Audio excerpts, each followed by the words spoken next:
Good morning student. आज हम लोग क्लास 9th में मैथ में बेटा पिछले क्लास में हम लोग पढ़े थे कॉन्ग्रुएंसी ऑफ ट्रायंगल। बात समझ में आ रहा है? तो आज हम लोग पढ़ेंगे कॉन्ग्रुएंसी के बाद हम लोगों को पढ़ना है बेटा इनक्वालिटीज ऑफ ट्रायंगल। बात समझ में आया? तो इनक्वालिटीज ऑफ ट्रायंगल में हम लोगों को क्या पढ़ना होता है बेटा, वो देखो। इनक्वालिटीज ऑफ ट्रायंगल होता क्या है? जैसे मान लीजिए कि अगर आपका एक ट्रायंगल है ए बी सी, बात समझ में आ रहा है? मान लीजिए कि कोई एक ट्रायंगल है ए बी सी, ठीक है।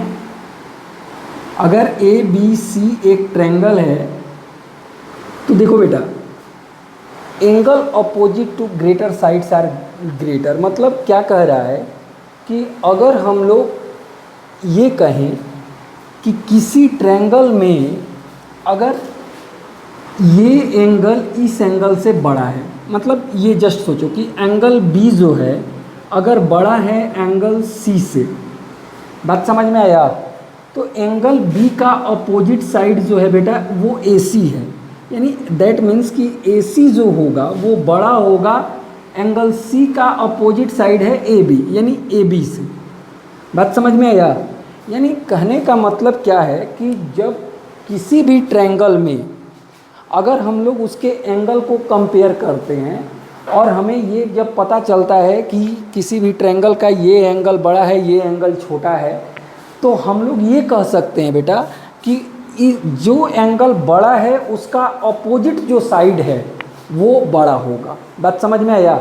जो एंगल छोटा है उसका अपोजिट में जो साइड होगा, उसके सामने जो साइड होगा वो साइड तुम्हारा छोटा होगा। बात समझ में आया?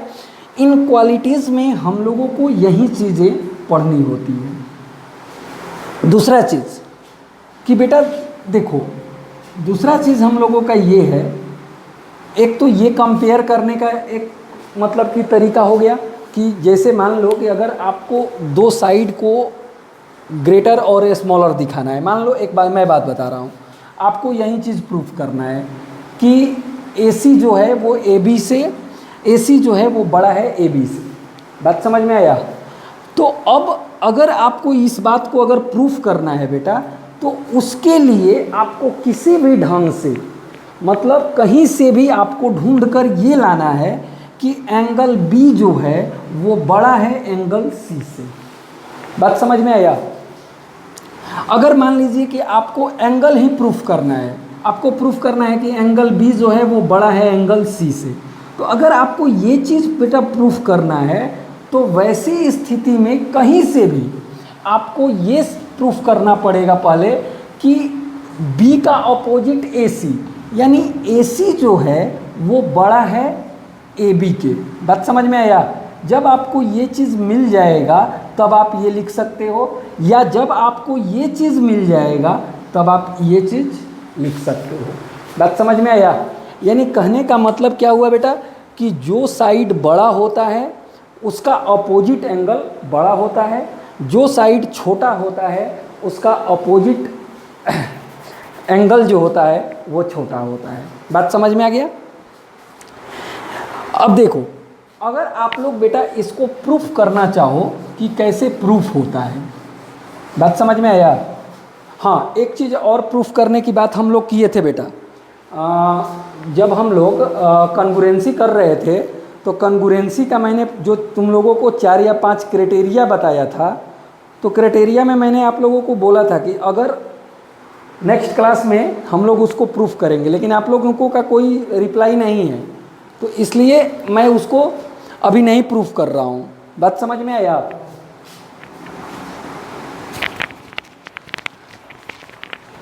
वो चीज़ मैंने अभी आप लोगों को प्रूफ नहीं किया है। अगर आप लोगों को उसमें प्रॉब्लम होगा, बात समझ में आ रहा है, तो आप लोग मुझसे बताइएगा, ठीक है? अगर आप लोगों को प्रॉब्लम होगा तो आप लोग उसको मुझसे शेयर कीजिएगा, तब मैं आपको बताऊंगा। जैसे मान लीजिए बेटा कि अभी हम ये प्रूफ कर रहे हैं कि एक ट्रायंगल में अगर आपको दो साइड A B C एक ट्रायंगल है, इसमें ये गिवन है कि AC जो है वो बड़ा है AB से। बात समझ में आ रहा है?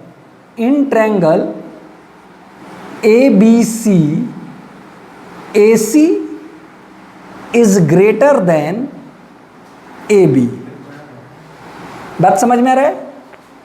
AC जो है वो बड़ा है AB से। ऐसे फिगर के अनुसार तुम लोगों को लग रहा है कि AB ही बड़ा है। ऐसा चलो मैं इसको फिर से दोबारा कर देता हूँ। अब तो सही हो गया। ABC आपका ट्रायंगल हो गया और AC जो है वो बड़ा हो गया AB से। ये हम लोगों का बेटा मतलब जस्ट लाइक ये गिवन हो गया। बात समझ में आ रहा है? अब हम लोगों को प्रूफ करना है। क्या प्रूफ करना है?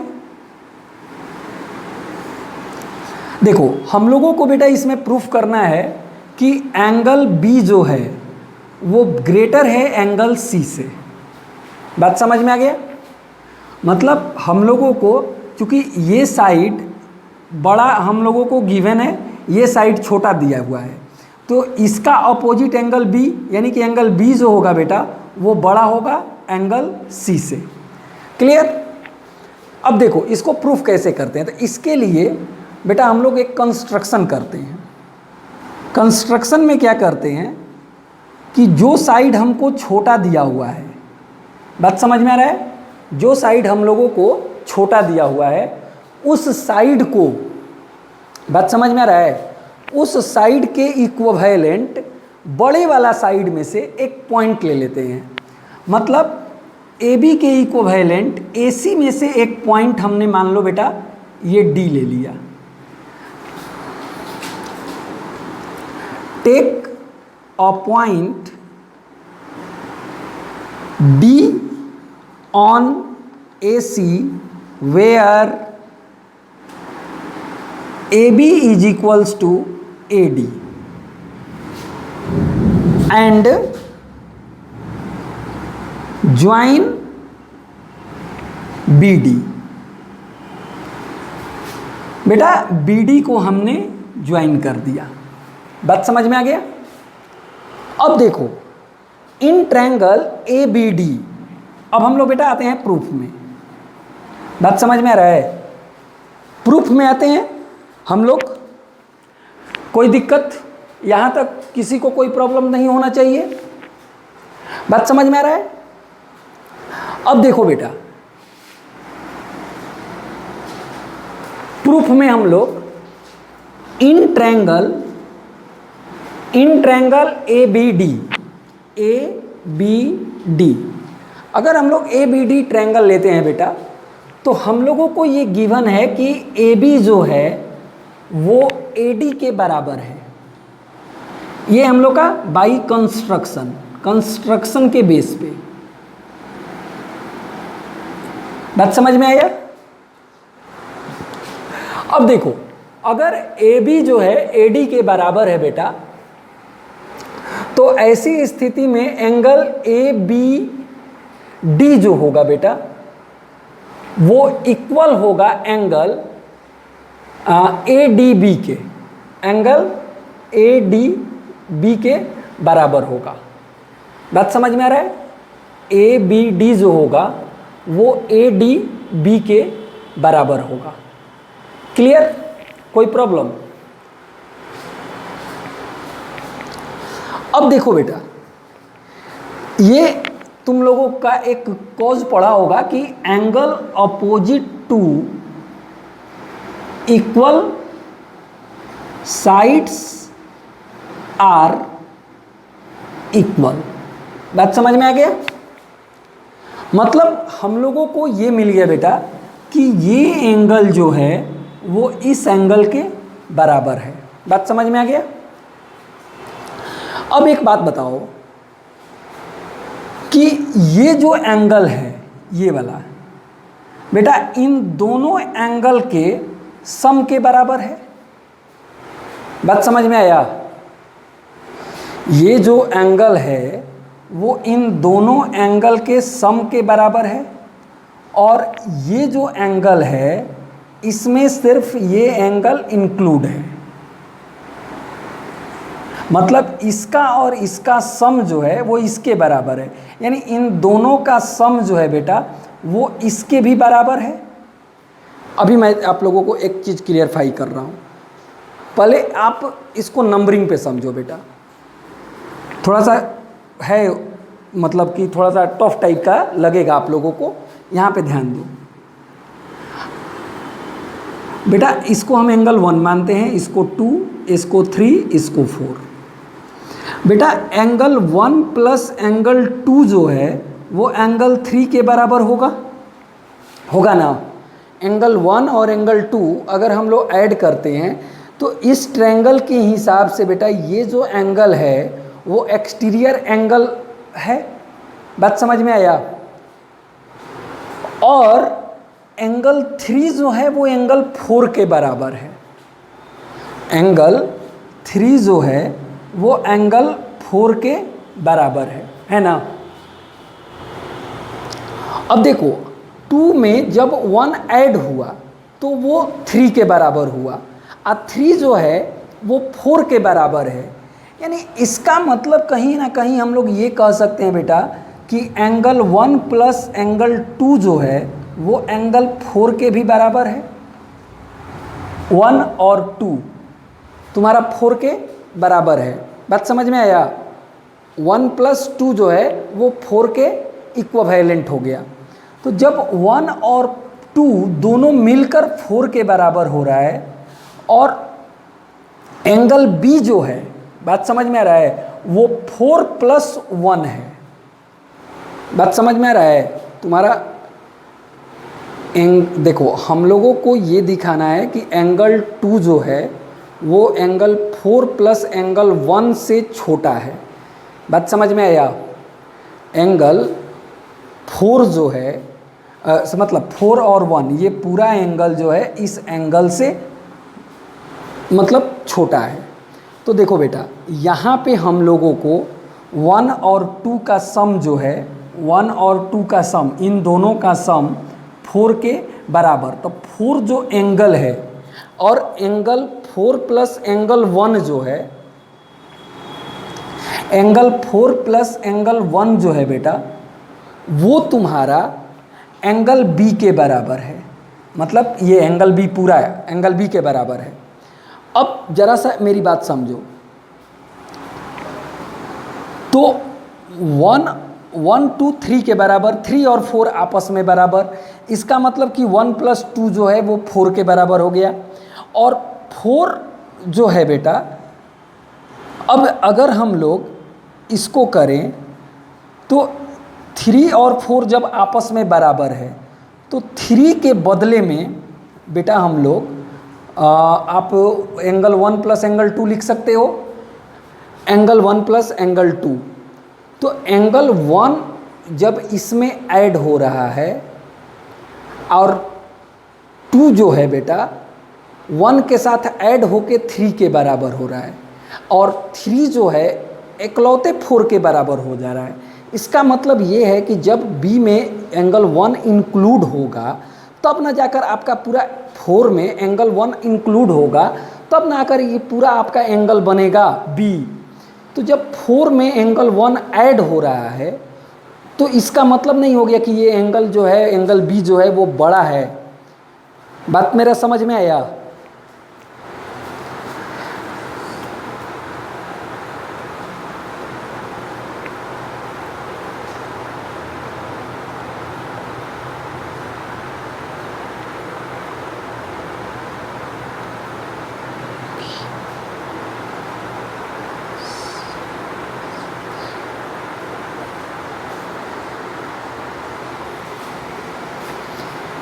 क्लियर हुआ नहीं हुआ? देखो बेटा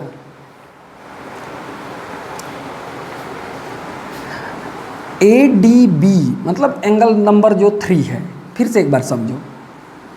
अब जरा दूसरे तरीका से मैं, एंगल 3 जो है बेटा वो तो बड़ा है ना एंगल 2 से। अब कहोगे कि क्यों? तो बेटा एंगल 3 जो है वो एंगल 2 और एंगल 1 के सम के बराबर जो है वो है। बात समझ में आ रहा है? ये जो है एंगल 3 जो है तुम्हारा वो 1 और 2 के सम के बराबर है। बात समझ में आया? तो इसका मतलब कि एंगल 3 जो है बेटा वो बड़ा हो गया एंगल 2 से, हुआ कि नहीं? और 3 जो है वो तुम्हारा 4 से बड़ा है, सॉरी 3 और 4 आपस में बराबर है। तो जब एंगल 3 बड़ा है एंगल 2 से तो एंगल 4 भी तो बड़ा होगा एंगल 2 से। बात समझ में आया?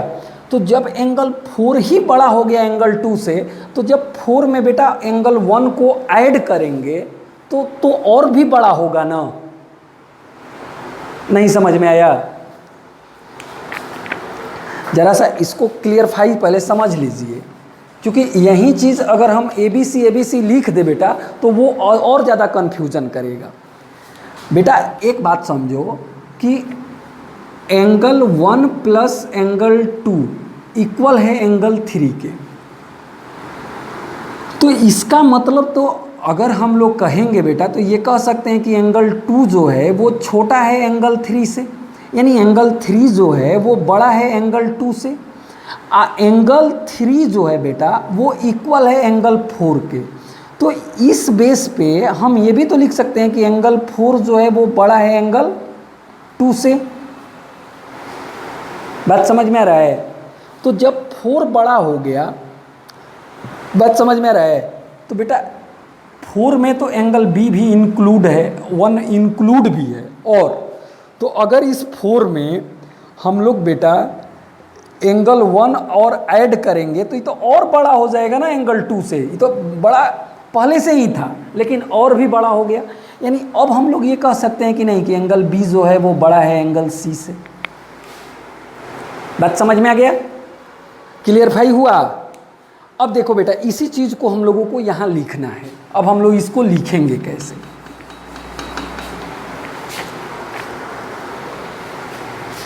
देखो तो यहाँ पे हम लोग ये दिखा चुके हैं कि एंगल 4 और एंगल 3 आपस में इक्वल है। अब हम लोगों को बेटा ये दिखाना है कि angle DBC plus angle ACB is equals to angle ADB। एक कॉज है बेटा कि sum of two opposite interior angle equal to exterior angles. ये थ्योरम है। बात समझ में आया? इसके अनुसार तुम ये चीज़ लिख सकते हो। अब जरा देखो बेटा, अगर हम लोग इन दोनों इक्वेशन को कंपेयर करें, मतलब एक इक्वेशन इसको और एक इक्वेशन इसको, और फ्रॉम इक्वेशन 1 और 2 करें, फ्रॉम इक्वेशन 1 और 2, तो हम लोगों को बेटा ये मिलेगा कि angle ADB is greater then angle ACB। जब ADB आपका बड़ा हो गया ACB से, तो ADB जो है बेटा वो तुम्हारे ABD के बराबर है। तो आप यहाँ पे ये आप लिख सकते हो ना कि angle ABD is greater then angle ACB। अब ABD जब बड़ा हो गया आपका ACB से, तो उसी बेस पे अब तो DBC आपको इसमें और भी ऐड करना है, तब जाके आपका एंगल B बनेगा। तो बड़ा चीज़ में और ऐड करोगे तो वो और बड़ा होगा। बात समझ में आ रहा है? यानी angle ABD plus angle DBC is greater then angle ACB। बात समझ में आया? अब इन दोनों का सम जो है बेटा वो एंगल B के बराबर है, और ये तो आपका एंगल C है ही, तो एंगल B जो है एंगल C से बड़ा प्रूफ हो गया। बात समझ में आया हैं? अब देखो एक चीज़ ये है, और एक चीज़ आपका और है बेटा इनक्वालिटीज़ में। वो क्या है आपका इनक्वालिटीज ऑफ ट्रायंगल में। मैं इसको इरेज करके अभी आपको बताता हूँ। एक तो ये हो गया कि अगर भाई साइड बड़ा होगा तो उसका अपोजिट का एंगल बड़ा होगा, और अगर एंगल बड़ा होगा तो उसका अपोजिट का साइड बड़ा होगा। एक हम लोगों को बेटा और पढ़ना है कि जैसे ए बी सी अगर एक ट्रायंगल है, अगर ट्रायंगल फॉर्म हो रहा है ट्रायंगल ए बी सी, तो इसमें A B plus B C जो होगा वो ए सी से बड़ा होगा। मतलब हम लोग ये जानते हैं बेटा कि किसी भी दो साइड का सम तीसरे साइड से बड़ा होता है। बात समझ में आ रहा है? किसी भी ट्रायंगल में दो साइड का सम तीसरे साइड से बड़ा होता है। क्लियर?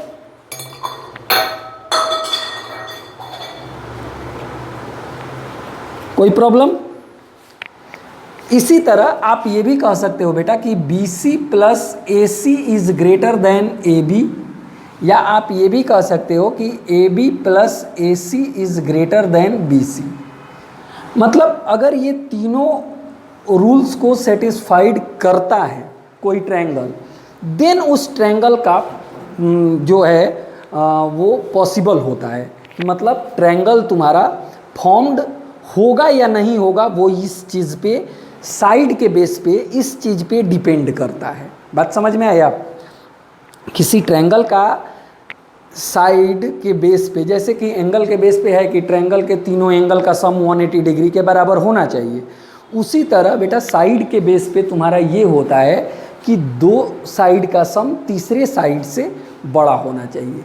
यही दो चीज़ का यूज हम लोग इनक्वालिटीज ऑफ ट्रायंगल में करते हैं। तो बेटा अब इसका भी प्रूफमेंट हम बता दें कि इसको नेक्स्ट वीडियो में अब बताएंगे? नहीं, अभी बता ही देते हैं। बात समझ में आया? इसको अभी क्लियर कर दें। देखो बेटा, मान लो एक ट्रायंगल है A B C,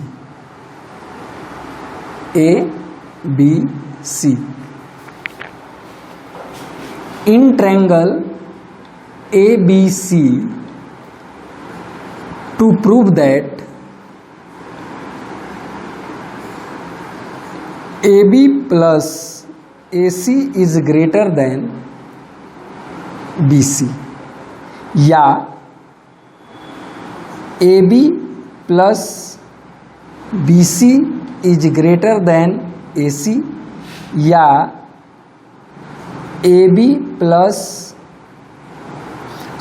BC plus AC is greater than A B. मतलब बेटा ये तीनों में से कोई एक अगर हम लोग प्रूफ कर लेंगे तो बाकी को हम लोग सिमिलरली में डाल देते हैं। बात समझ में आया? तो कोई भी एक हम लोग प्रूफ करेंगे इसमें से। अब देखो, इसको प्रूफ करने के लिए हम लोगों को एक कंस्ट्रक्शन करना होता है। तो कंस्ट्रक्शन क्या है आपका वो समझिए। बेटा ए बी को प्रोड्यूस किया जाता है इस तरह से, जो कि AC के बराबर प्रोड्यूस किया जाता है। मतलब produce BA to D where AD is equals to AC and join DC। देखो इसको हम लोग D तक प्रोड्यूस कर दिए बेटा, और D को C से ज्वाइन कर दिए। बात समझ में आया?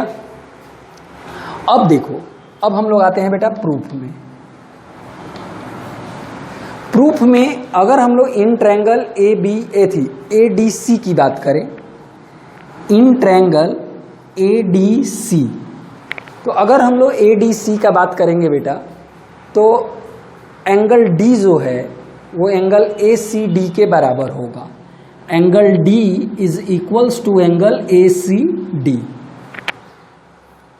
क्यों होगा? क्योंकि इसके पहले देखो यहाँ पे बाई कंस्ट्रक्शन में आप दिखाए हो बेटा कि AD जो है वो AC के बराबर है। ये बाई कंस्ट्रक्शन है, बात समझ में आ रहा है, ये कंस्ट्रक्शन के बेस पे। तो ये आपका हुआ ना कि angle opposite to equal sides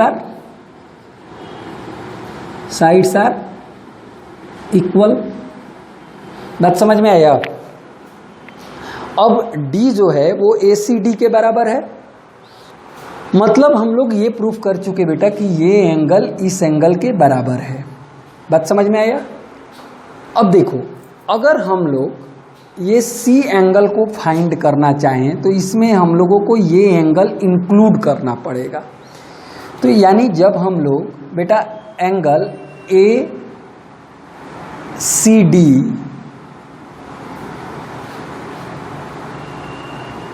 equal है तुम्हारा एंगल D के, इसमें हम लोग ऐड कर रहे हैं ACB को, एंगल ACB।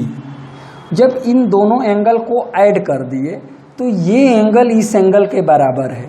तो जब हम इसको इसमें इंक्लूड किए बेटा तो ये एंगल बड़ा हो जाएगा एंगल D से, होगा कि नहीं?